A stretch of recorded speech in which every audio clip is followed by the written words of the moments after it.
आज हामी त्रिभुवन विश्वविद्यालय एसियाली अनुसन्धान सिनासमा रहेर लामो समयदेखि अध्ययन अनुसन्धान गर्दै आउनुभएका पूर्व प्रधानमन्त्री कृष्णप्रसाद भट्टराईको स्वकीय सचिव रहेर राजनीतिक क्षेत्रमा समेत काम गर्नुभएका प्राज्ञ प्राध्यापक पेशल कुमार नेरौलासँग हामी कुराकानी गर्न गइरहेका छौँ। विशेष गरेर यति बेला विश्व बहुध्रुवतर्फ प्रवेश गरेको छ र 8औं जारगाड महाधिवेशनमा अलेक्जेन्डर दुगिनले घोषणा गर्दै भन्नुभयो, जो रुसी दार्शनिक हुन् र अहिले रुसी राष्ट्रपति पुटिनलाई नजिकबाट सल्लाह र सुझाव दिने उहाँ बौद्धिक व्यक्तित्व पनि हुनुहुन्छ।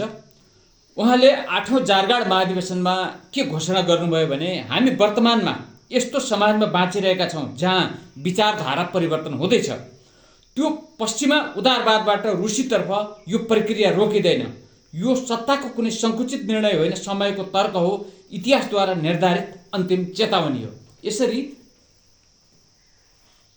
यसलाई अहिले दुगिनको धारणालाई पुटिनको धारणाको रूपमा पनि हामीले लिनुपर्ने हुन्छ, किनभने सन् 2012 देखि रुसले अलेक्जेन्डर दुगिनले अगाडि सारेको फोर्थ पोलिटिकल थ्योरीको नीति र सिद्धान्तमा रुस अगाडि बढेको छ। यसलाई त्रिभुवन विश्वविद्यालय एसियाली अनुसन्धान केन्द्र सिनासमा रहेर अनुसन्धान गरिरहनुभएका प्राध्यापक पेशल कुमार नेरौला उहाँले कसरी लिनुभएको छ, यस विषयमा हामीले आज कुराकानी गर्नेछौँ। नमस्कार। नमस्कार अर्जुनजी। मैले यो भूमिकामै भने तपाईँलाई अघि नै, किन तपाईँ त अब राजनीतिक पृष्ठभूमिबाट त्रिभुवन विश्वविद्यालयमा बसेर अनुसन्धान गरिरहनु भएको छ। पछिल्लो रुसको पुनरुदय र अलेक्जेन्डर दुगिनले अगाडि सारेको चौथो राजनीतिक आयामलाई कसरी हेर्नुभएको छ, त्यहाँबाट कुरा सुरु गरौँ। एकदमै तपाईँले महत्त्वपूर्ण प्रश्न गर्नुभयो र अहिले संसार रुसतर्फै केन्द्रित भइरहेको छ, जुन कुरा चाहिँ ब्रिक्सको सम्मेलनले पनि त्यस कुरालाई पुष्टि गरिसकेको छ। र अहिले ब्रिक्सको सम्मेलनमा चाहिँ संसारका आधा जनसङ्ख्याभन्दा बेसी चाहिँ ब्रिक्सको सम्मेलनमा उपस्थित भइसकेका छन्। किनभने संसारकै दुईटा ठुला जनसङ्ख्या भएका भारत र चीन नै त्यसमा सामेल छन्। त्यसपछि रुस छ। भनेपछि यो संसार चाहिँ नयाँ ध्रुवतिर चाहिँ गइरहेको छ र अहिले चाहिँ बहुध्रुवीय विश्वमा चाहिँ अगाडि बढिरहेको छ। विशेष गरी अलेक्जेन्डर दुगिनले चाहिँ महत्त्वपूर्ण विचार चाहिँ अगाडि बढाउनु भएको छ। उहाँका अनुसार चाहिँ संसारमा चाहिँ साम्यवाद, उदारवाद र फाँसीवाद चाहिँ को चाहिँ अन्त्य भयो र त्यसैले नयाँ सिद्धान्तको आवश्यकता छ चाहिँ भनेर चाहिँ दुगिनले भन्नुहुन्छ। र साम्यवादले चाहिँ विशेष गरी वर्गलाई मात्रै हेर्थ्यो।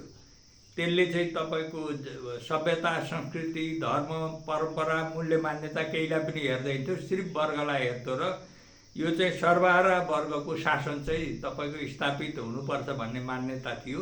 तर त्यसको प्रयोगमा चाहिँ के देखियो भन्दा राजनीतिक पार्टीका मान्छेहरू नै सत्तामा पुग्ने र एक प्रकारले त्यो चाहिँ अलिकति निरङ्कुश नोकरशाही तन्त्रमा चाहिँ परिणत भएको हुनाले पनि यो साम्यवादी शासन व्यवस्थातर्फ अगाडि बढेका समाजवादी राष्ट्रहरूले पनि राम्ररी शासन सञ्चालन गर्न सकेनन्।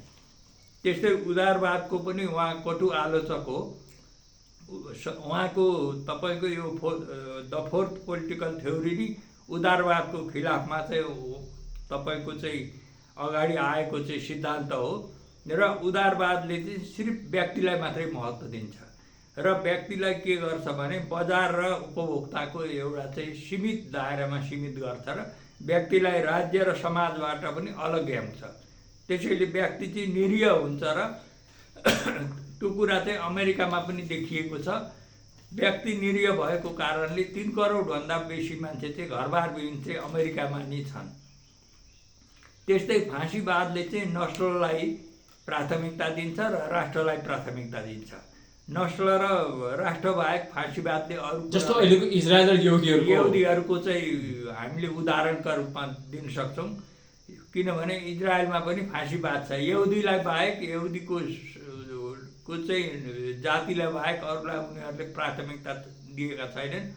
बरु युरोपका राष्ट्रहरूले त इसाई धर्मलाई प्राथमिकता दिए र चाहिँ आफ्नो राज्यको चाहिँ नीति बनाएका छन्।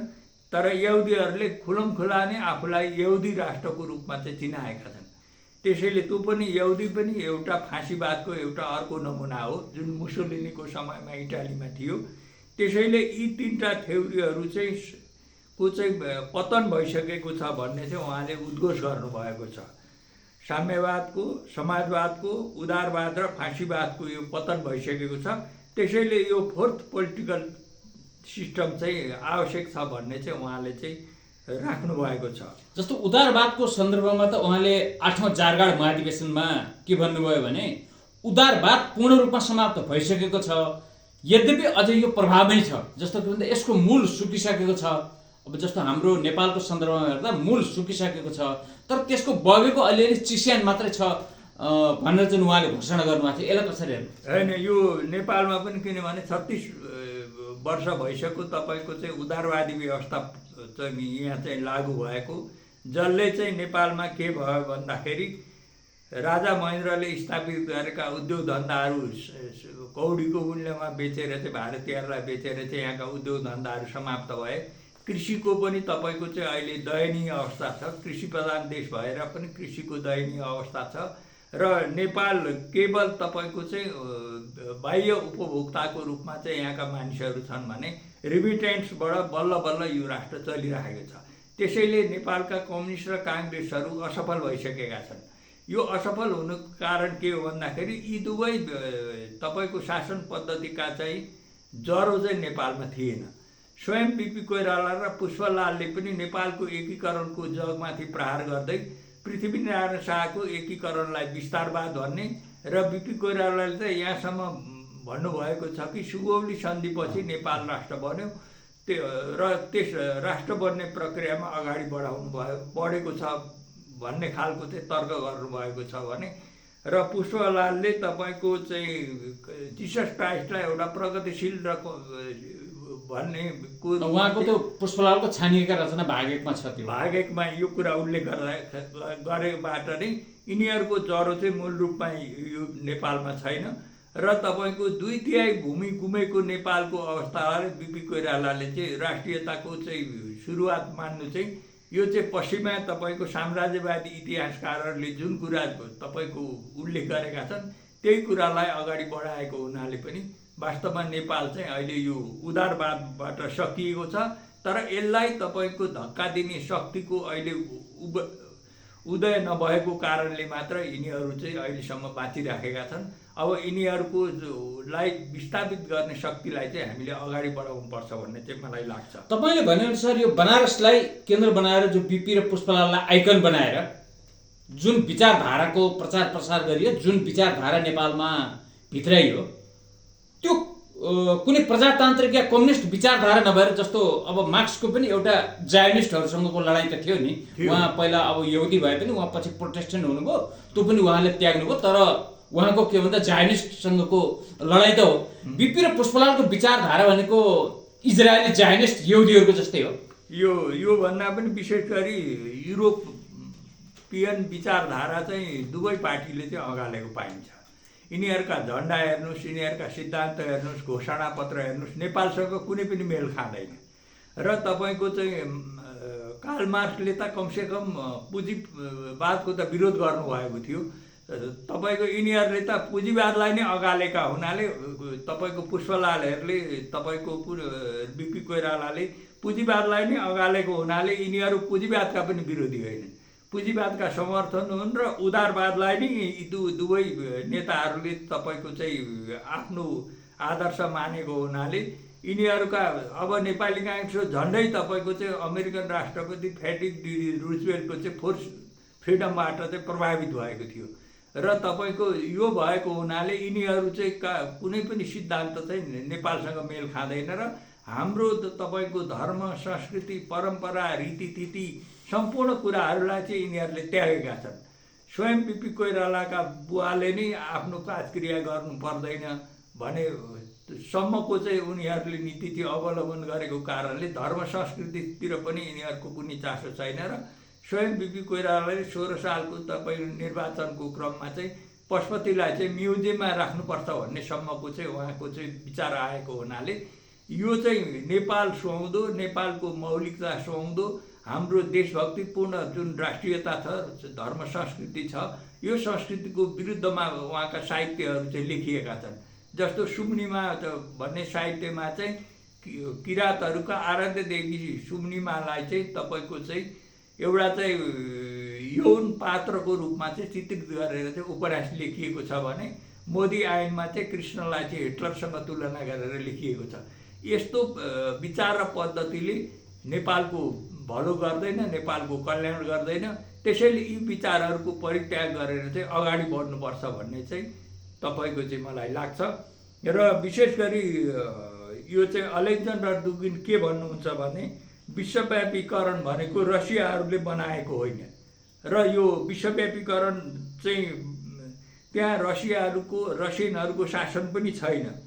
त्यस कारणले फोर्थ पोलिटिकल थ्योरी आवश्यक छ भन्नुहुन्छ। त्यस्तै गरी यो तपाईँको उदारवादी व्यवस्था पनि हामीले बनाएको त होइनौँ। उदारवादी व्यवस्थाले सिर्फ उपभोक्ता र एउटा बजारको चाहिँ संस्कृतिलाई मात्रै प्राथमिकता दिन्छ र व्यक्ति चाहिँ त्यसमा चाहिँ निरीह पात्रको रूपमा चाहिँ तपाईँको चाहिँ फस्दछ भन्ने चाहिँ दुगिनले चाहिँ यो कुरा चाहिँ राख्नुहुन्छ। जस्तो दुगिनले जो अहिले रुसले फोर्थ पोलिटिकल थ्योरी सिद्धान्त अप्नाइरहेको छ अथवा पुटिन फोर्थ पोलिटिकल थ्योरी सिद्धान्त अनुसार अगाडि बढ्नुभएको छ, यसलाई दुगिनले कसरी व्याख्या गर्नुपर्छ भन्दा 4 चरणमा उहाँले व्याख्या गर्नुभएको छ। जस्तो उहाँले व्याख्या गरेको जारकालीन अवस्थालाई फाँसीवाद भनेर व्याख्या गर्नुभयो। त्यसपछि 1917 को अक्टोबर रेभोल्युसनदेखि उहाँले खुरुसेभको शासन सत्तासम्मको, त्योभन्दा स्टालिन, अब अहिले रुसीहरूले स्टालिनलाई अलि मान्दछन्, उनीहरूले चाहिँ पुराना यो कम्युनिस्ट शासन मध्येकोमा खुरुसेभदेखि यताकोलाई उहाँले उदारवादको रूपमा व्याख्या गर्नुभयो होइन। र त्योभन्दा अगाडिको लेनिनको उसलाई चाहिँ उहाँले कम्युनिस्ट के भन्दा तानाशाही व्यवस्थाको रूपमा चाहिँ व्याख्या गर्नुभयो। र यो तिनटै अब हामी पुरानो तपाईँको के भन्दा अब जारकालीन अवस्थामा जान पनि सम्भव छैन र पुरानो कम्युनिस्ट जो तानाशाही व्यवस्था हो त्यो पनि के भन्दा फेल भएको अवस्था र संसारबाट उदारवाद पनि फेल भयो। त्यसैले यो रुसको सन्दर्भमा उहाँले फोर्थ पोलिटिकल थ्योरी भन्नुभयो। नेपालको सन्दर्भमा यसलाई कसरी हेर्नु? एकदमै नेपालको सन्दर्भमा चाहिँ कसरी हेर्नुपर्छ भने विशेष गरी अलेक्जेन्डर दुगिन को चाहिँ तपाईँको उहाँको चाहिँ विशेष जोड चाहिँ के छ भने राष्ट्र, धर्म, संस्कृति र आफ्नो परम्परामा चाहिँ हरेक राष्ट्रका आफ्ना मूल्य र मान्यताहरू हुन्छन्। ती मूल्य र मान्यताहरूलाई चाहिँ हामीले चाहिँ जगाउनुपर्छ। जस्तो तपाईँको रसिया त क्रिस्चियन राष्ट्रै हो, के भन्दा अर्थोडक्स क्रिस्चियन हो र अर्थोडक्स क्रिस्चियनमा चाहिँ पश्चिमाको चाहिँ यो प्रोटेस्टेन्ट क्रिस्चियनको चाहिँ प्रभाव चाहिँ बढिरहेको छ। त्यसलाई चाहिँ रोक्नुपर्छ भन्ने चाहिँ उहाँको मूल मान्यता हो। प्रोटेस्टेन्ट, क्याथोलिक, यहुदी सबैले चाहिँ रोक्नुपर्छ र आफ्नो अर्थोडक्स तपाईँको रसियनहरूको जुन मूल्य मान्यता छ त्यसलाई चाहिँ हामीले जोगाउनुपर्छ भन्ने चाहिँ उहाँको मूल मान्यता चाहिँ देखिन्छ। र नेपालको सन्दर्भमा चाहिँ के देखिन्छ भन्दाखेरि राजा महेन्द्रले चाहिँ नेपालको सन्दर्भमा अहिले दुगिनले ल्याएको विचारसँग मेल खाने खालका चाहिँ विचारहरू चाहिँ राजा महेन्द्रले ल्याएको चाहिँ थिए र ती विचारहरू के थिए भन्दाखेरि देशभक्तिपूर्ण राष्ट्रभक्तिपूर्ण देशप्रेम चाहिँ राजा महेन्द्रले अगाडि ल्याएका थिए र राजा महेन्द्रले आफ्नै खालको चाहिँ अर्थव्यवस्थाको चाहिँ विकास गर्नुपर्छ भन्ने पनि दुगिनको भन्दा भिन्न खालको तपाईँको विचार पनि राजा महेन्द्रले दिएर मिश्रित अर्थव्यवस्था, समाजवादी अर्थव्यवस्था पनि होइन, पुँजीवादी अर्थव्यवस्था पनि होइन, नेपालको मौलिक अर्थव्यवस्था हुनुपर्छ भनेर राजा महेन्द्रले चाहिँ नेपालमा चाहिँ यो व्यवस्था चाहिँ लागू गरेका थिए। त्यसै गरी राजा महेन्द्रले संयुक्त राष्ट्रको सदस्य बनेर चाहिँ नेपाललाई चाहिँ तटस्थ परराष्ट्र नीति चाहिँ अँगालेका थिए। त्यस्तै गरी राजा महेन्द्रले के गरेका थिए भने नेपालको सन्दर्भमा चाहिँ त्यतिखेर हिन्दीमा चाहिँ पढाइ हुन्थ्यो, नेपाली भाषालाई चाहिँ मूल प्राथमिकता दिएर सम्पूर्ण पाठ्यक्रम लगायत यहाँमा प्रयोग हुने, अदालतहरूमा प्रयोग हुने भाषा पनि नेपालीलाई नै प्रयोग गरेको चाहिँ पाइन्छ। जस्तो भारतमा हेर्ने भने अहिले पनि इङ्ग्लिस भाषाको प्रयोग चाहिँ अस्पताल के अरे तपाईँको यो चाहिँ अदालतदेखि लिएर विभिन्न शैक्षिक क्षेत्रहरूमा इङ्ग्लिस भाषाको नै प्रयोग गरेको चाहिँ पाइन्छ। नेपालमा चाहिँ त्यसलाई चाहिँ राजा महेन्द्रले चाहिँ के गरे भन्दाखेरि त्यसलाई चाहिँ समाप्त गरेर चाहिँ नेपाली भाषालाई प्राथमिकता दिएर बाहिर रहेका नेपाली जति पनि साहित्यकारहरू छन्, सङ्गीतकारहरू छन्, गीतकारहरू छन्, तिनलाई नेपालमै बोलाएर चाहिँ तिनीहरूको उचित सम्मान गरेर त्यो प्रतिभालाई चाहिँ नेपालको मौलिकतासँग जोडेर चाहिँ काम गरे। त्यसै गरी राजा महेन्द्रले छुवाछुतलाई समाप्त गरेर यो चाहिँ समाप्त गरेर चाहिँ एउटा नयाँ खालको चाहिँ सबै नेपाली जनतामा चाहिँ समानताको भावनाको पनि विकास गरे। त्यस्तै गरी भूमि सुधारको कार्यक्रम लागू गरेर चाहिँ मोयानी हकलाई चाहिँ सुनिश्चित गराउने काम पनि राजा महेन्द्रले गरेका थिए। त्यसैले राजा महेन्द्रले चाहिँ चीन भारत मैत्री र बाह्य सन्तुलनको नीति कायम गरेर सम्पूर्ण शक्तिहरूलाई नेपालको विकास र समृद्धिमा जोड गरेर नेपालको औद्योगिकरण, त्यसै गरी यातायातको विकास र तपाईँको यो चाहिँ राज्यलाई चाहिँ विभिन्न प्रशासनिक इकाइमा बाँडेर चाहिँ 14 अञ्चल 75 जिल्लाका रूपमा पनि राजा महेन्द्रले काम गरे। त्यसैले नेपालको सन्दर्भमा चाहिँ राजा महेन्द्र चाहिँ आधुनिक नेपालका कालीगढ हुन्। त्यसैले नेपालमा चाहिँ हामीले दुगिनको विचारलाई हामीले मूल रूपमा चाहिँ हेर्नका लागि राजा महेन्द्रको नीतिमा चाहिँ जानुपर्छ भन्ने मलाई लाग्छ। जस्तो अहिले जो अलेक्जेन्डर दुगिनले जुन विचार रुसको सन्दर्भमा अगाडि सार्नुभयो, नेपालको सन्दर्भमा वैदिक साम्यवाद अर्थात् वैदिक समाजवाद जो योगी नरेन्द्रनाथले अगाडि सार्नु भएको थियो, जस्तो उहाँको वैदिक समाजवाद अर्थात् वैदिक साम्यवादी नीति के थियो भने नेपाल एकीकरणको जगको आधारमा हैन र नेपालका परम्परागत मूल्य मान्यताहरूको जगमा नेपाल राष्ट्रको निर्माण योगी नरेन्द्रनाथले व्याख्या गरेको वैदिक साम्यवाद अर्थात् वैदिक समाजवादी धारा त्यो हो। यो धारा योगी नरेन्द्रनाथले नेपालमा पहिले यो धाराको के भन्छ स्थापना गर्नुभएको थियो भन्दाखेरि मेल खान्छ कि खाँदैन? एकदमै राम्ररी मेल खान्छ। विशेष गरी यो चाहिँ फोर्थ पोलिटिकल थ्योरीमा चाहिँ अलेक्जेन्डर दुगिन के भन्नुहुन्छ भने स्वतन्त्र सोचाइ र विश्लेषणको अध्ययनलाई महत्त्व दिनुपर्दछ। हाम्रो चाहिँ हरेक राष्ट्रका आफ्ना चिन्तन प्रणाली हुन्छन्, ती चिन्तन प्रणालीको सोचाइलाई चाहिँ हामीले महत्त्व दिनुपर्छ र त्यसको विश्लेषण गर्नुपर्छ भन्ने चाहिँ दुगिनको चाहिँ विचार छ। त्यस्तै योगी नरेन्द्रनाथको विचारले पनि एकीकरणको धारालाई उहाँले गरेर चाहिँ अगाडि बढाउने क्रममा चाहिँ उहाँको योगी नरेन्द्रनाथको चाहिँ सांस्कृतिक धारालाई चाहिँ हामीले अगाडि बढाउनुपर्छ। किनभने नेपाल चाहिँ सांस्कृतिक रूपले पनि 3टा सभ्यताहरूको चाहिँ केन्द्र हो। वैदिक सभ्यता, त्यसपछि बौद्ध सभ्यता र किराँत सभ्यताको केन्द्र हो र यो केन्द्र भएको कारणले मूल रूपमा चाहिँ तपाईँको चाहिँ हाम्रो संस्कृति के छ भने समन्वयात्मक संस्कृति छ। वैदिक धारालाई केन्द्रमा राखेर चाहिँ तपाईँको बौद्ध र तपाईँको किराँत धारालाई समन्वय गरेर चाहिँ हामीले अगाडि बढाउनुपर्छ। सांस्कृतिक रूपमा योगी नरेन्द्रनाथको वैदिक साम्यवाद नै अहिलेको सन्दर्भमा चाहिँ सांस्कृतिक तपाईँको धाराको चाहिँ मूल केन्द्रबिन्दु हो। र अर्कोतर्फ के हो भन्दाखेरि नेपालको राष्ट्रियतालाई हेर्ने सन्दर्भमा चाहिँ पृथ्वीनारायण शाहको दिव्य प्रदेशलाई चाहिँ हामीले मूल नीति बनाउनुपर्छ। दिव्य प्रदेशलाई चाहिँ राष्ट्रको चाहिँ मूल नीतिका रूपमा चाहिँ अब बन्ने सरकार अथवा संविधानले पनि यसलाई प्राथमिकता दिनुपर्छ, जुन पञ्चायत कालमा पनि यो कुरा भएको थिएन। पञ्चहरूले पनि पृथ्वीनारायण शाहको तपाईँको चाहिँ नीतिलाई चाहिँ विचारलाई चाहिँ केही रूपमा राजा महेन्द्रले अगाडि बढाए पनि त्यो विचार चाहिँ व्यापक बहसमा चाहिँ आएको थिएन र हामीले र भरत बस्नेतले हामीले पृथ्वीनारायण शाहका दिव्य प्रदेशलाई विभिन्न पुस्तकहरूमा हामीले प्रकाशन गरेर जनतामा हामीले लगिरहेका छौँ। पृथ्वीनारायण शाहको नीतिलाई नै मूल नीति बनाएर, किनभने पृथ्वीनारायण शाहले दुगिनले भने जस्तै आफ्ना कुल धर्मको कुला धर्म नछोड्नु भन्ने सन्दर्भमा पृथ्वीनारायण शाहको विचार चाहिँ आजभन्दा करिब 300 वर्ष अगाडि नै यो विचार आएको थियो, जुन कुरा अलेक्जेन्डर दुगिनले पनि आफ्नो संस्कृतिलाई जोगाउनुपर्छ भन्ने सन्दर्भमा यो कुरा चाहिँ अगाडि ल्याउनु भएको। सायद तपाईँको त्यही भएर होला पश्चिमा फाँसीवाद जो कम्युनिस्ट आवरणमा आयो 62-63 पछि, यो हेर्दा अलेक्जेन्डर दुगिनको भाषामा यो ठ्याक्कै टर्कीको केमालवाद जस्तो देखिन्छ। किनभने कट्टर धर्मनिरपेक्षतावादी, धर्म संस्कृति विरोधी र कल्चर विरोधी 62-63 पछि भेटिएको। 46 सालपछि भित्रिएको उदारवाद, यो उदारवादी र केमालवादीहरूले पृथ्वीनारायण शाह, बहादुर शाह, योगी नरहरनाथ र राजा महेन्द्रमाथि बढी आक्रमण गर्नुको कारण पनि यही हो। यो किनभने यी पृथ्वीनारायण शाह, बहादुर शाह, राजा महेन्द्र जति पनि यी पात्रहरू छन्, यी पात्रहरूले नेपालको मौलिकतालाई जोड दिएका छन्, नेपालको धर्म, संस्कृति, परम्परा, इतिहासलाई जोड दिएका छन्। त्यसैले त्यो जोड दिएपछि त उनीहरूको तपाईँको उद्देश्य पुरा हुने भएन। उदारवादी र तपाईँको चाहिँ केमेलवादीहरूको चाहिँ उद्देश्य पुरा हुने भएन। त्यसैले पुरा नहुने भएको हुनाले यिनीहरूमाथि आक्रमण गरेर चाहिँ तपाईँको पश्चिमा शक्तिको स्वार्थलाई चाहिँ यिनीहरूले जानी नजानिकन पनि त्यो स्वार्थ पूर्ति गरिरहेका छन्। यो चाहिँ अत्यन्त निन्दनीय र खेदजनक छ।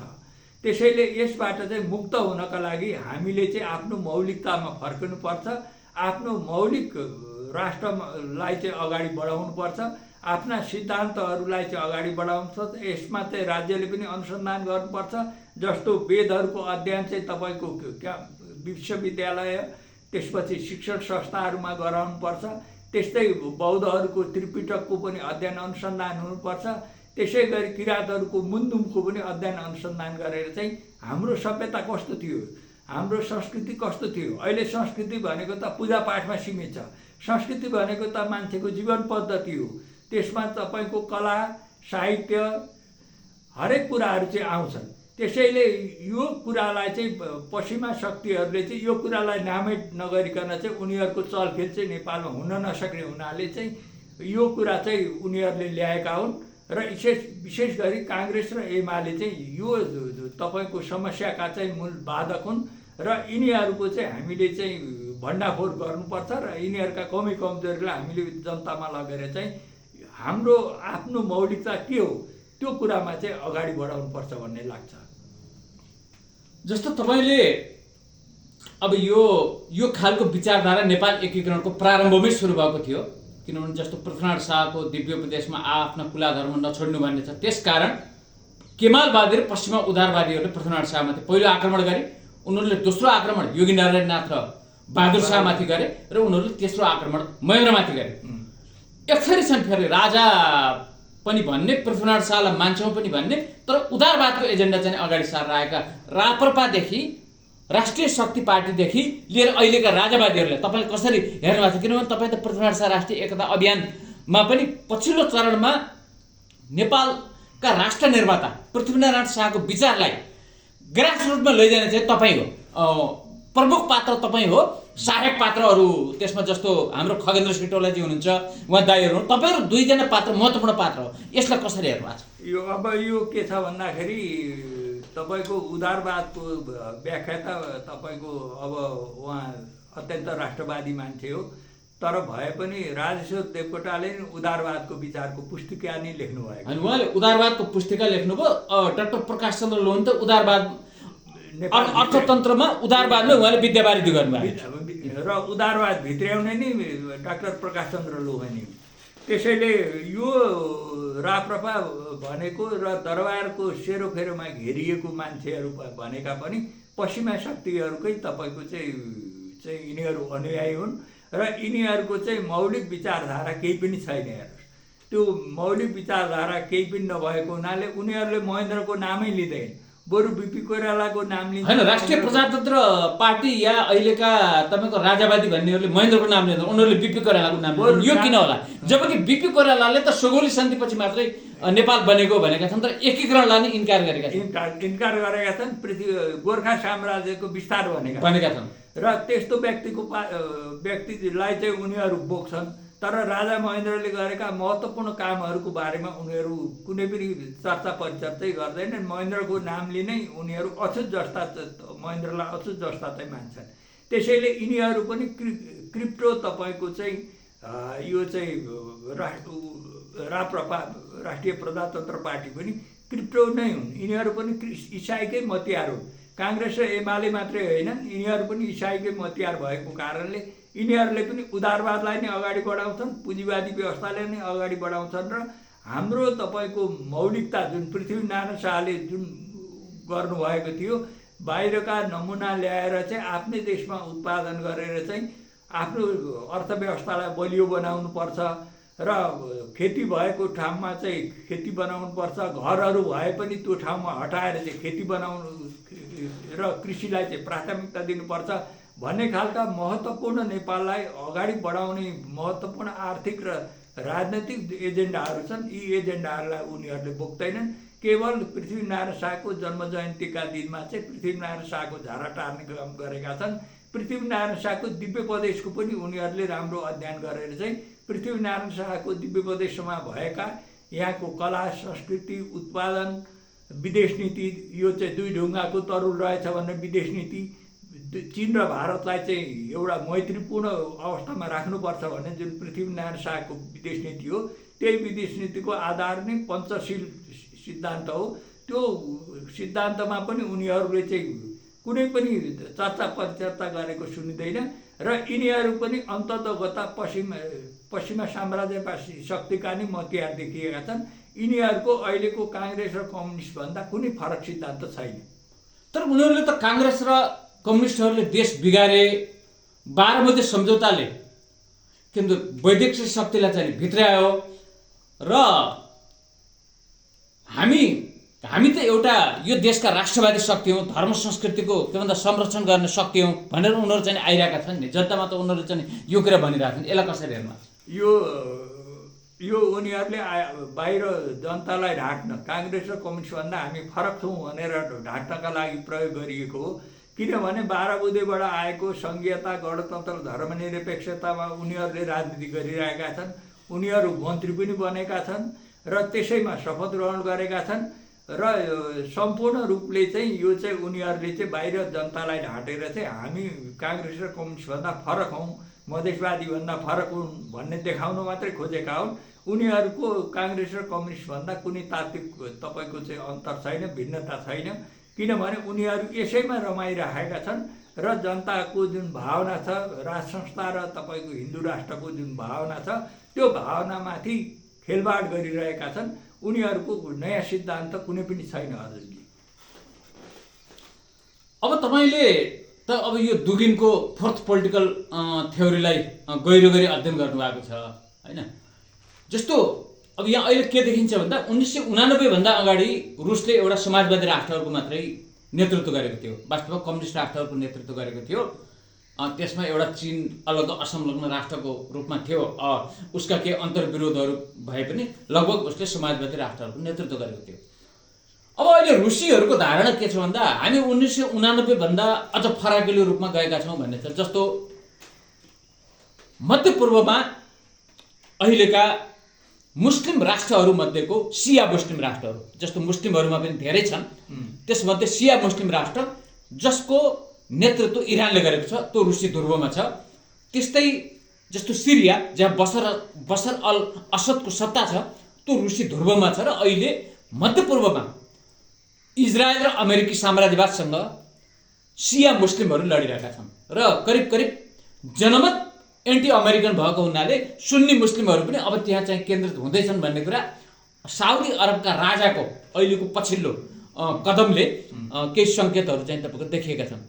र यता हिजोका कम्युनिस्ट राष्ट्रहरू उनीहरू पनि फोर्थ पोलिटिकल थ्योरीमै छन्। जस्तो चीनले कन्फ्युसियस र ताओलाई अगाडि बढाएको छ भने उत्तर कोरियाले आफ्नो बौद्ध धर्मलाई चाहिँ अगाडि बढाएको अवस्था छ। उनीहरू पनि रुसी ध्रुवको केन्द्रमा छन्। भनेपछि 1989 भन्दा रुस फराकिलो रूपमा विश्व राजनीतिमा उदय भएको यसलाई कसरी हेर्नु भएको छ? होइन, यो त तपाईँले अत्यन्तै महत्त्वपूर्ण प्रश्न गर्नुभयो। अहिले रुसकै कारणले तपाईँको संसार चाहिँ बहुध्रुवीय राष्ट्रमा चाहिँ गइरहेको छ।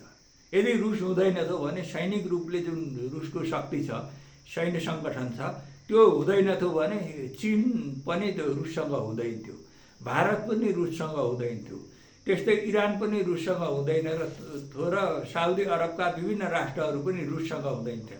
आज रुसको चाहिँ नयाँ तपाईँको पुटिनको नेतृत्वले चाहिँ यी सबैलाई समेटेको छ र रुस चाहिँ बहुध्रुवीय राष्ट्रको चाहिँ एउटा गार्जियनको रूपमा चाहिँ अहिले उदय भएको छ।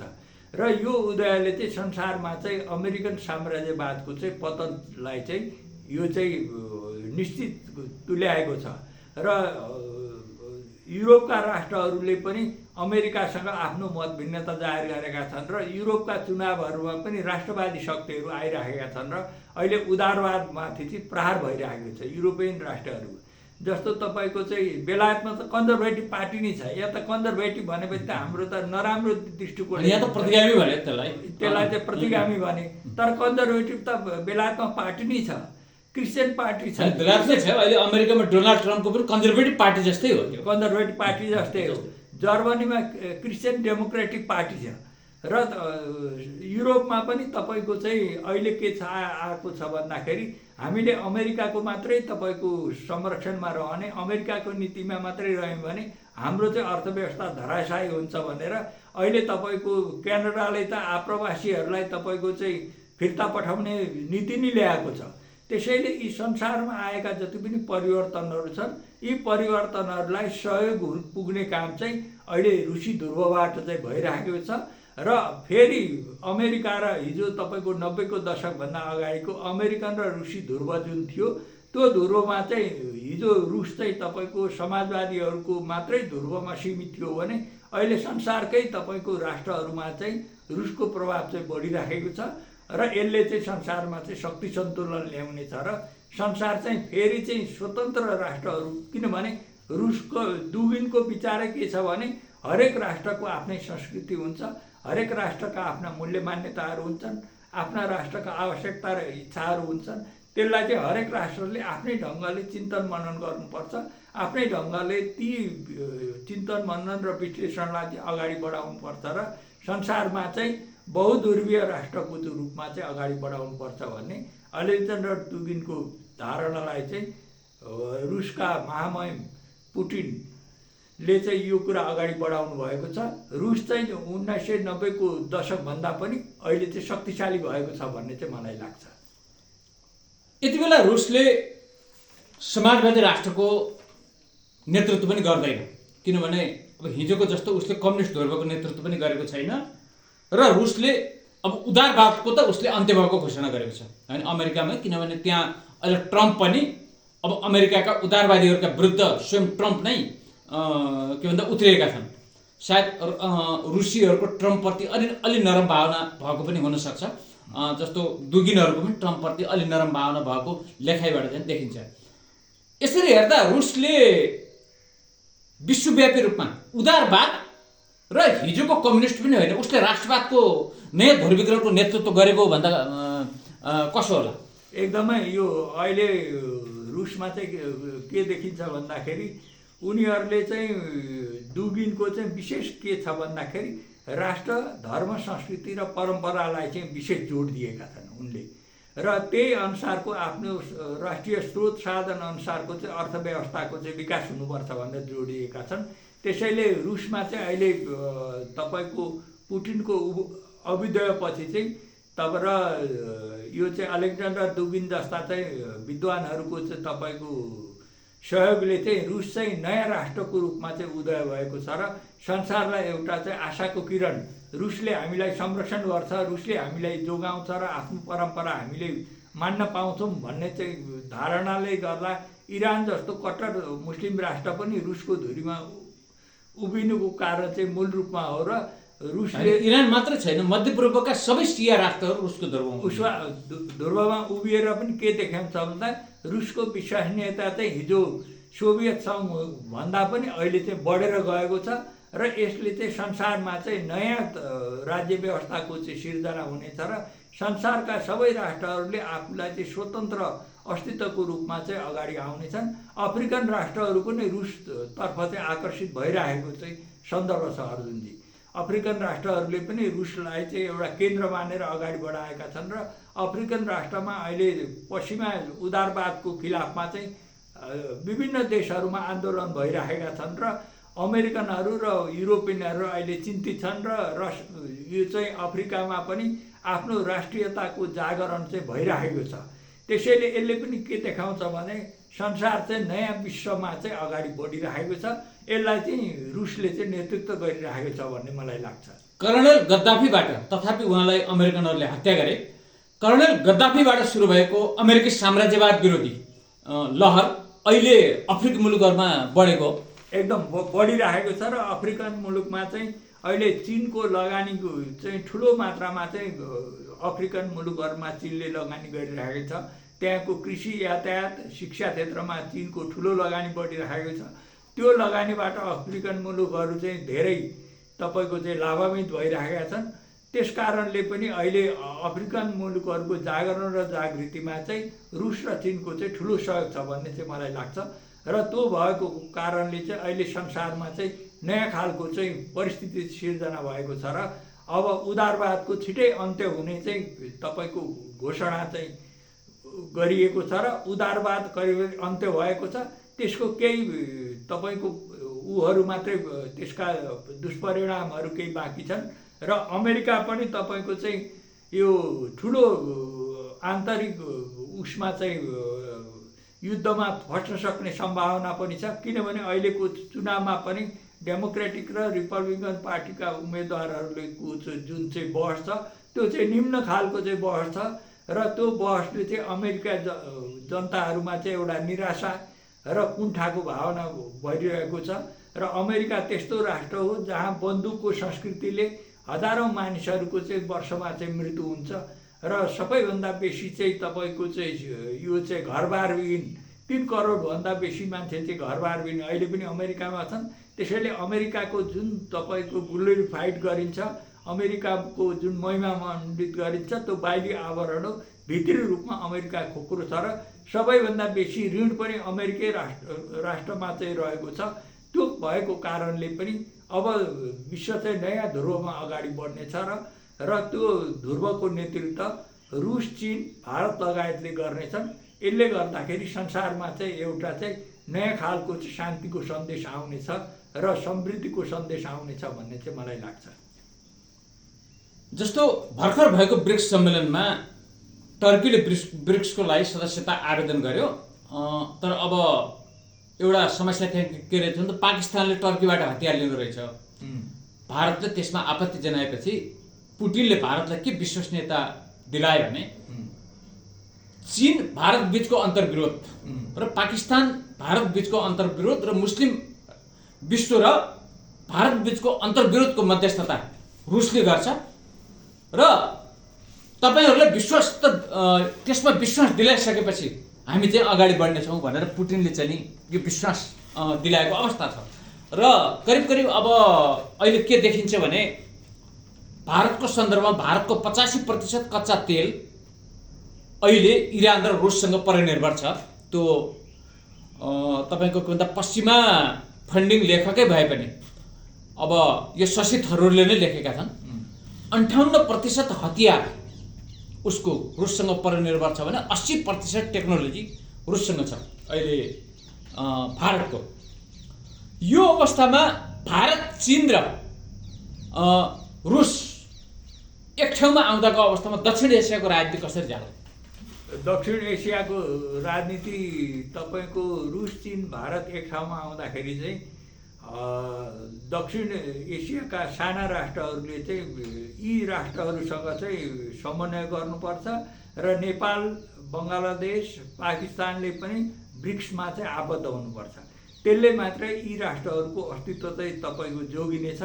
यसो भयो भने मात्रै तपाईँको यी राष्ट्रहरूले चाहिँ चीन, भारतको तपाईँको जुन आर्थिक उदयमान छ, आर्थिक समृद्धि छ, औद्योगिकरणको जुन उनीहरूले अगाडि बढेका छन्, यसबाट फाइदा लिन सक्छ।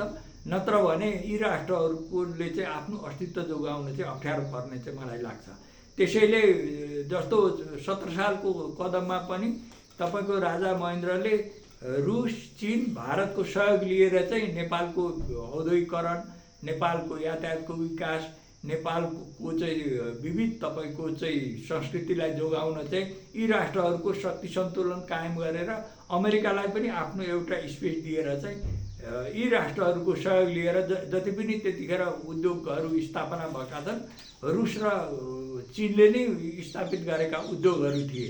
त्यसैले यी राष्ट्रहरूले पनि चीन, भारत, रुसको चाहिँ अम्ब्रेलामा आउनुपर्छ र ती राष्ट्रहरूबाट चाहिँ जुन औद्योगिकरण अथवा सुरक्षाका नीतिहरू छन् ती नीतिहरूलाई चाहिँ तपाईँको चाहिँ कायम गर्नुपर्छ र अलेक्जेन्डर दुगिनका शब्दमा भन्ने हो भने विश्वव्यापीकरणको अहिले जुन उदारीकरणको सबैभन्दा विरोध चाहिँ इस्लामिक देशहरू, त्यस्तै युरोपियन युनियन, रसिया, इन्डिया, चीन र टर्कीको विरुद्धमा चाहिँ यिनीहरू बिस्तारै लाग्नेछन् र यिनीहरू लागिरहेका छन् भन्ने चाहिँ दुगिनको विचार छ। त्यसैले त्यो विचारलाई चाहिँ हामीले अगाडि बढाउन सक्यौँ भने वास्तवमा दक्षिण पूर्व एसियाका राष्ट्रहरूले चाहिँ यी राष्ट्रहरूबाट चाहिँ फाइदा लिन सक्छन् भन्ने मलाई लाग्छ। जस्तो तपाईँले यो भन्नुभयो दुगिन, अहिले जो दुगिनले जुन चौथो फोर्थ पोलिटिकल थ्योरी अगाडि सारेका छन्, यो फोर्थ पोलिटिकल थ्योरीको विषयमा तपाईँले चिनियाहरू, उत्तर कोरियनहरू र मुस्लिम राष्ट्रहरूलाई कसरी हेर्नु भएको छ? र यिनीहरूमा पनि दुगिनको विचारअनुसार राष्ट्र र संस्कृतिलाई मूल प्राथमिकता चाहिँ राख्ने भन्ने दुगिनको विचार छ हेर्नु, र आफ्नो परम्परा र उसमा चाहिँ राख्नुपर्छ। अझ उनले त के भन्छन् भने रूढिवादी विचार भनेको नराम्रो होइन अर्जेन्टी, रूढ भनेको चाहिँ तपाईँको जरो हो। त्यो जरो, आफ्नो जरो चाहिँ हरेक राष्ट्रले पक्रिनुपर्छ र रूढिवादी विचारलाई चाहिँ संरक्षण गर्नुपर्छ भन्ने चाहिँ तपाईँको चाहिँ दुगिनको चाहिँ छ र राष्ट्रलाई पहिलो प्राथमिकता दिनुपर्छ भन्ने चाहिँ विचार छ। त्यसैले चीनले भौतिक विकासले मात्र केही हुँदैन भनेर कन्फ्युसियस र लाओत्सेलाई चाहिँ उसले चाहिँ र बौद्ध धर्मलाई उसले मूल प्राथमिकता दिएर चाहिँ संसारभरि नै कन्फ्युसियस सेन्टरहरू चाहिँ चीनले स्थापित गरिरहेको छ र आफ्नो देशमा पनि यो लागू गराएको छ। चीनलाई त यतिसम्म छ कि सर्टेन तपाईँको कमाएको पैसा चाहिँ छोराछोरीले आफ्ना बाबुलाई चाहिँ बाबुआमालाई छुट्याउनुपर्छ भन्ने सम्मको तपाईँको नीति चाहिँ चीनले लिएको छ। त्यसैले हिजोको जस्तो त समाजवादी चीन छैन, अहिले उसले आफ्नो परम्परा पक्रिराखेको छ। त्यसै गरी मुस्लिम राष्ट्रहरूले पनि आफ्नो परम्परा र संस्कृतिलाई संरक्षण गरिराखेका छन्। त्यसैले आफ्नो सभ्यता र संस्कृतिलाई संरक्षण गरेर उनीहरू अगाडि बढेका छन्। त्यस्तै भारत पनि तपाईँको के छ भन्दाखेरि हिन्दू संस्कृति र सभ्यतालाई उसले पनि अगाडि बढाइरहेको छ, जुन कुरा पश्चिमाहरूले चाहँदैन र मोदीको खिलाफमा नै अहिलेको चुनावमा तपाईँको कङ्ग्रेसलाई चाहिँ उनीहरूले समर्थन गरे। त्यसैले यी विचारहरूले पनि तपाईँको के देखिन्छ भन्दाखेरि यी राष्ट्रहरूले चाहिँ आफ्नै मूल्य मान्यतालाई चाहिँ अगाडि बढाइरहेका छन् र त्यसले गर्दा के गर्छ भने राष्ट्रको आफ्नै आइडेन्टिटी हुन्छ, आफ्नै पहिचान हुन्छ। जस्तो अर्जुन ग्यावाली, पेशल निरौला दुईटा मानव भए पनि दुईटाको आफ्नै संस्कृति, आफ्नै पहिचान छ। त्यस्तै हरेक राष्ट्रको आफ्नो पहिचान हुनुपर्छ त्यो भन्ने चाहिँ दुगिनको विचार छ।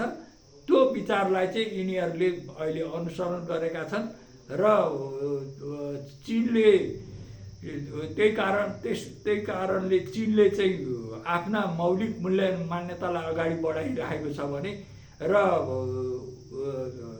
तपाईँको मुस्लिम राष्ट्रहरूले पनि यसरी नै अगाडि बढाइरहेको सन्दर्भमा चाहिँ दुगिनको विचार चाहिँ लागू भइरहेको छ भन्ने, अप्रत्यक्ष रूपले भए पनि दुगिनको विचार चाहिँ संसारभरि चाहिँ फैलिरहेको छ भन्ने मलाई लाग्छ।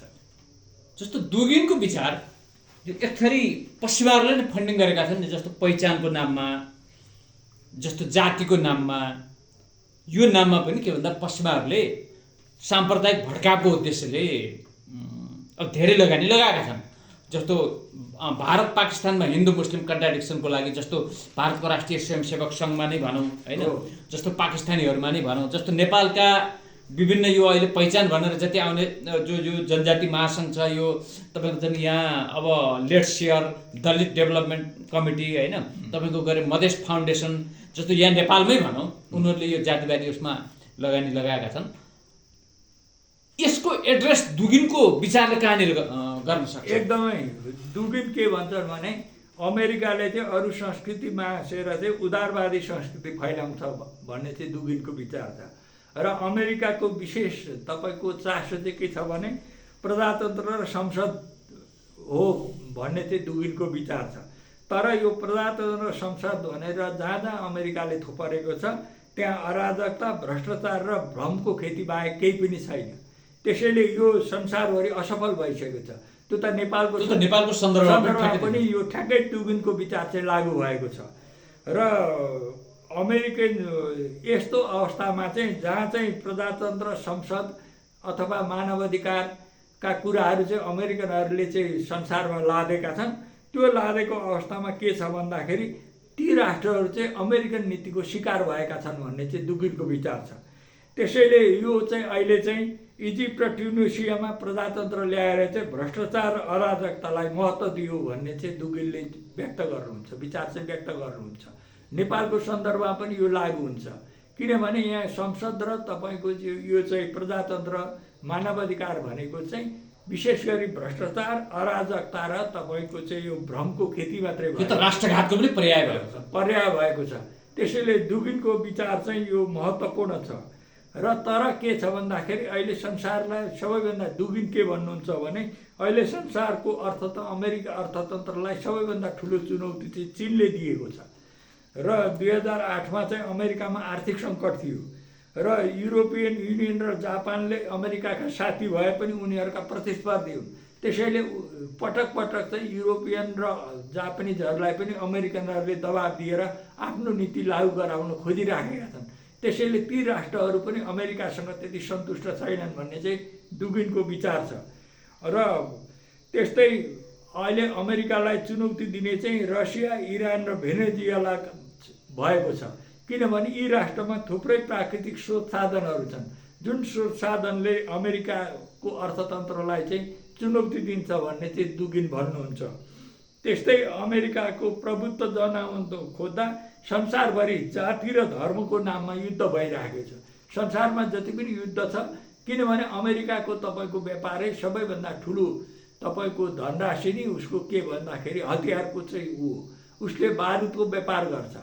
बारुद भनेको तपाईँको चाहिँ बन्दुक, क्षेप्यास्त्र, तपाईँको त्यस्तै तपाईँको यस्ता कुराहरूमा चाहिँ उसले उसको व्यापार हुनुको लागि संसारभरि युद्ध हुनुपर्छ। त्यसैले संसारमा धर्म र जातिको युद्ध चाहिँ अमेरिकाले गराउँछ र त्यसमा उसले देखाउनका लागि मानवाधिकार र प्रजातन्त्रको चाहिँ दुहाई दिए पनि यो उसमा चाहिँ मानवाधिकार, प्रजातन्त्र, उदारवादी अर्थतन्त्रको दुहाई दिए पनि यो कुनै पनि उसको सान्दर्भिक चाहिँ लागू भएछन्।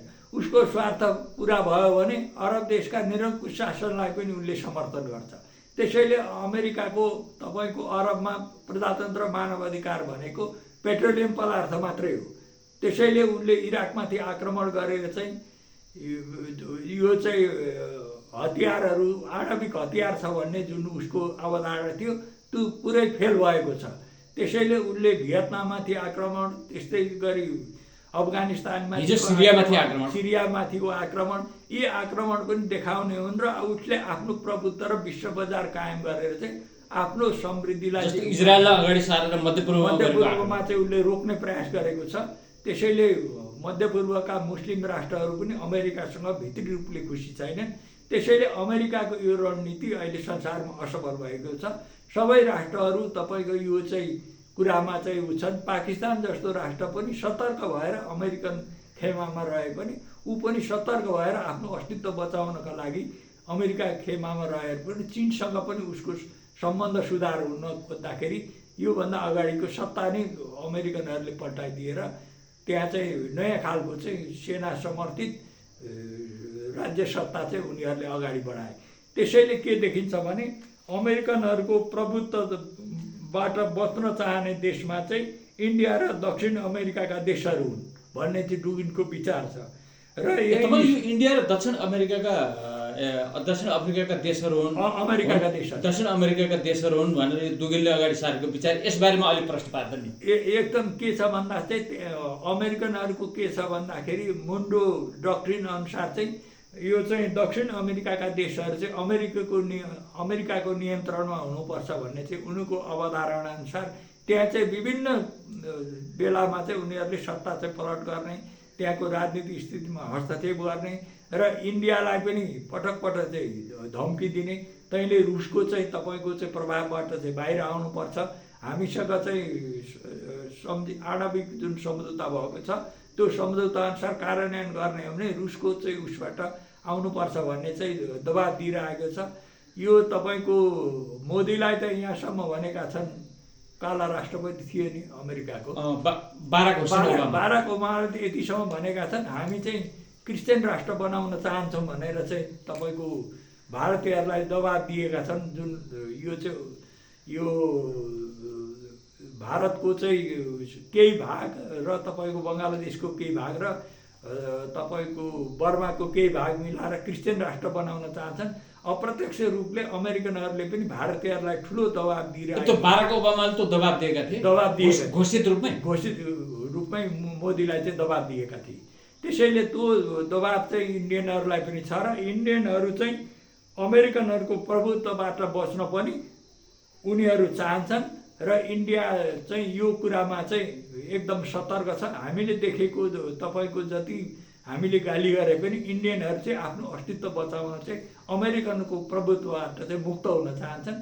त्यही भएर पनि तपाईँको ब्रिक्समा चाहिँ इन्डियनहरू चाहिँ भारतीयहरू गएका हुन् र रुसलाई नै उनीहरूले चाहिँ मूल रूपले चाहिँ अहिलेसम्म चाहिँ रुसलाई तपाईँको अभिभावकत्व भनौँ, रुसकै समर्थन चाहिँ उनीहरू चाहन्छन्। त्यसैले यो कुरामा चाहिँ तपाईँको इन्डियनहरू सजग छन् भन्ने चाहिँ लाग्छ र यही कुरालाई इङ्गित गरेर दुगिनले चाहिँ यो कुरा चाहिँ अगाडि ल्याउनु भएको छ। भनेपछि दुगिनको विश्लेषण, दुगिनको विश्व भूराजनीतिको अध्ययन अनुसार भारत र दक्षिण अमेरिकी देशहरू पनि अमेरिकी प्रभावबाट मुक्त हुन चाहन्छन् एकदम। र त्यसको प्रारम्भ सुरु भइसकेको छ र अब उहाँले त उदारवादको अन्त्य भएको चाहिँ उहाँले चाहिँ घोषणा गर्नुभएको छ। भनेपछि जस्तो नेपालको राजनीतिमा अब के देखिन्छ भन्दा भारतको काहीँ न काहीँ प्रभाव देखिन्छ, चाहे 7 सालको होस्, 17 सालकै घटना होस् होइन, अथवा 46 सालको होस् या 65-63 को होस्। अब यहाँको के भन्दा दक्षिणमुखी जो विशेष गरेर कोत पर्व पछिको, यस्तै जङ्गबहादुर राणाको कोत पर्व पछि हामीले लिनुपर्ने हुन्छ ब्रिटिस इन्डियाकालीन समयदेखि, जो यहाँको दक्षिणमुखी एउटा राजनीति छ नि, यसमा यसको असर चाहिँ के पर्ला? यो अब के देखिन्छ भने तपाईँले भनेको 46 सालसम्म इन्डियाको प्रभाव थियो र 62-63 को आन्दोलनपछि चाहिँ तपाईँको पश्चिमा र अमेरिकनहरूको प्रभावमा नै धर्मनिरपेक्षता चाहिँ आएको। इन्डियनहरू धर्मनिरपेक्षता गराउने पक्षमा थिएनन्, त्यसैले नाकाबन्दी पनि तपाईँको इन्डियनहरू लाए। यद्यपि 12 बुँदे सम्झौता दिल्लीमै भएको थियो तापनि तपाईँको प्रत्यक्ष रूपले अमेरिकन र युरोपियनहरूको पनि ठुलो प्रभाव चाहिँ पर्यो र तपाईँको जस्तो सङ्घीयता चाहिँ मधेसवादी आन्दोलन इन्डियनहरूले नि तपाईँको अगाडि बढाए तापनि सङ्घीयता पनि पश्चिमाहरू चाहिँ जातिवादी सङ्घीयता चाहिँ बनाउन चाहन्थे। जुन कुरा बाबुराम भट्टराईको प्रधानमन्त्री कालमा चीनको चाहिँ विशेष दबावको कारणले चाहिँ तपाईँको चाहिँ त्यो रोकियो र अहिलेको संविधान सभा नै विघटन भयो, पहिलो विघटन भयो त्यो चाइनिजहरूको दबावको कारणले। किनभने यहाँ जातीय राज्य भयो भने तिब्बत टुक्र्याउने अभियानमा चाहिँ पश्चिमाहरूले खेल्छन् भनेर चिनियाहरूको दूरदृष्टिका कारणले जातीय राज्य हुनबाट बच्यो र 62-63 को आन्दोलनपछि मलाई के लाग्छ भने अर्जुनजी, इन्डियनहरू चाहिँ नेपालमा धेरै कमजोर बनिसकेका छन् र यहाँ चाहिँ हरेक, किनभने त्यसबाट के देखिन्छ भन्दाखेरि यहाँको मानवाधिकार भन्नुहोस्, यहाँको आइएनजिओ एनजिओ भन्नुहोस्, यहाँका राजनीतिक दलहरू मूल रूपले चाहिँ पश्चिममा चाहिँ तपाईँको चाहिँ शक्तिमा चाहिँ यिनीहरू भर परेका छन्। इन्डियनहरूलाई चाहिँ देखाउने मात्रै। तपाईँको 46 सालसम्म के थियो भने पश्चिमा शक्तिले चाहिँ इन्डिया मार्फतै खेल्थ्यो, तर अहिले के छ भन्दा उनीहरूले चाहिँ इन्डिया मार्फत नखेलेर यो चाहिँ आफै चाहिँ नेपालमा चाहिँ खेलिरहेको। इन्डिया नै करिब करिब रसियन क्याम्पमा गइसकेको छ। भनिसकेपछि यहाँ के देखिन्छ भने साउदी अरबपछि सबैभन्दा ठुलो एम्बेसी अमेरिकाको चाहिँ नेपालमा छ। यसले पनि के देखाउँछ भन्दा अमेरिकनहरू र युरोपियनहरूले चाहिँ तपाईँको चाहिँ प्रत्यक्ष रूपले उनीहरूले चाहिँ नेपालीहरूलाई डिल गरिरहेका छन्। त्यसैले नेपालको सन्दर्भमा चाहिँ चीन भारतको प्रभाव चाहिँ कम छ र चीनको प्रभाव अलिकति केही मात्रामा बढेको भए पनि र भारत र चीनको प्रभाव भन्दा चाहिँ अमेरिकन प्रभाव चाहिँ छ। त्यसैले नेपालमा चाहिँ के देखिन्छ भन्दाखेरि अमेरिकन धुरी र चाइनिज धुरीको बिचमा चाहिँ अथवा अमेरिकन विचार र चाइनिज विचारको बिचमा चाहिँ अब द्वन्द्व हुन्छ र त्यो द्वन्द्वले निकाल्छ र चीन भारत मैत्री बाह्य सन्तुलनको नीतिमा नेपाल जान बाध्य हुन्छ र ब्रिक्स लगायत रुससँगको सम्बन्धमा पनि नेपालले पुनर्विचार गर्नुपर्छ र हिजो हामीलाई सबैभन्दा बेसी छात्रवृत्ति दिने, औद्योगिकरणमा दिने, यातायातमा चाहिँ सहयोग गर्ने रुस हो भने अब रुस चीन भारतलाई साथ दिएर चाहिँ नेपाल अगाडि बढ्यो भने मात्रै यसले चाहिँ राम्रो गर्छ। नेपालमा एउटा फरक राजनीतिक परिवेश छ कि संसारमा राजतन्त्र तपाईँको चाहिँ विस्थापन हुँदा कि राजाहरू निर्वासनमा गएका हुन्छन्। जस्तो अफगानिस्तानका राजा जाहिर शाह साउदी अरबको निर्वासनमा जानुभयो, कम्बोडियाका राजा नरोदम सिमानुक चीनको निर्वासनमा जानुभयो। अब काश्मीर नेहरूले धोका दिए, किन नेहरू काश्मीरकै भएको हुनाले एउटा हिन्दू पण्डित पनि भएको हुनाले धोका नदेलान् भन्ने जो हरिसिंहको एउटा धारणा अनुसार नेहरूको बढी विश्वास गर्दा काश्मीर पनि विघटन भयो होइन। जस्तो हरिसिंह दिल्लीमा आएर बस्नु पर्यो, उहाँका छोरा कर्णसिंह हुनुहुन्छ होइन। नेपालका राजा अमेरिकन मोडलको उहाँले बेबी किङ पनि अस्वीकार गर्नु पर्यो, इन्डियन मोडलको सांस्कृतिक राजा पनि अस्वीकार गर्नु। तर यो कुरा यहाँका कोही राजावादीहरू बोल्दैनन् क्या, उनीहरू कोही पनि बोल्दैनन्। र अहिले जो राजावादीको नाममा जो आएका छन् नि, जो राजावादीको नाममा देखिन्छन् उदारवादीहरू, यिनीहरूले के राजा समस्या भएको, यो यिनीहरूले राजालाई अमेरिकन कित्तामा धकेल्ने या राजालाई नेपालबाट चाहिँ के भन्दा अशरफ घानी या जाहिर शाह बनाउने, यो राजावादीहरूको गतिविधिलाई राजावादी भन्ने हामीले त पृथ्वीनारायण शाहको दिव्य उपदेशलाई नै नेपालको मूल दिव्य उपदेश मान्छौँ होइन। योगी नारायणनाथको वैदिक समाजवाद नै हाम्रो अहिलेको चाहिँ के भन्दा मौलिक विचार हो भन्ने हाम्रो धारणा छ होइन। यसलाई कसरी हेर्नु छ? अब यो के छ भन्दाखेरि राजा ज्ञानेन्द्र चाहिँ पश्चिमा शक्तिबाट के थिए भन्ने कुरा त तपाईँको चिनिया पत्रकारलाई दिएको अन्तर्वार्तै थाहा हुन्छ। पश्चिमा शक्ति कसरी आइरहेको छ नेपालमा, त्यसले के भूमिका खेलिरहेको छ भन्ने राजा त्यो त उहाँले सन् 2014मा दिएको, आजभन्दा 10 वर्ष पहिला प्राध्यापक लिसिङ वाङलाई दिएको अन्तर्वार्तामा नि उहाँले युक्रेन वार हुन सक्ने प्रक्षेपण गर्नुभएको थियो, सिरियामा युद्ध हुन सक्ने प्रक्षेपण गर्नुभएको थियो, जो भयो नै भयो।